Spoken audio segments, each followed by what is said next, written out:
Mēs esam vairāk gadu garumā cīnījušies, lai mums Ogrē būtu tunelis.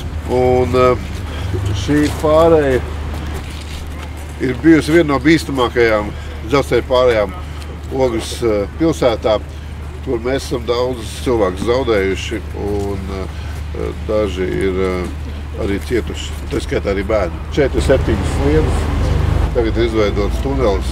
Un, protams, ka to mēs vieni paši nebūtu panākuši.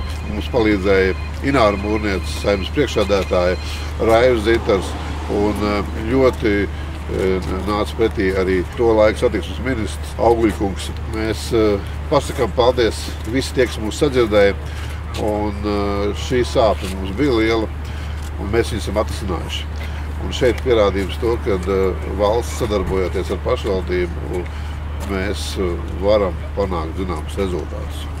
Un šeit dotajā brīdī būs tunelis, būs drošs šķēršošana. Tas ir iegūms, jo pilsētā viens no svarīgākajām lietām tā ir drošība, tā ir mūsu bērnu drošība. Šodien ir 102.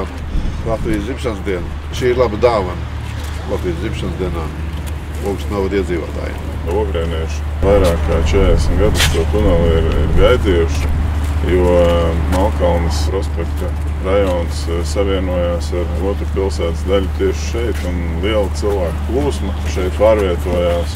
Tas patiešām sekmēs arī pilsētas šo te abu daļu savienošanos. Ir labi, ka mēs varam atklāt šādu brīnišķīgu darbu ar Dievu svētību, jo ik viens darbs, kas aizsargā cilvēkus un kas rūpējas par viņu veselību un dzīvību, tas Dievam ir patīkams. Un tāpēc visi kopā tad izlūksimies Dievu svētību šim tunelim cilvēkiem, kas šeit iet.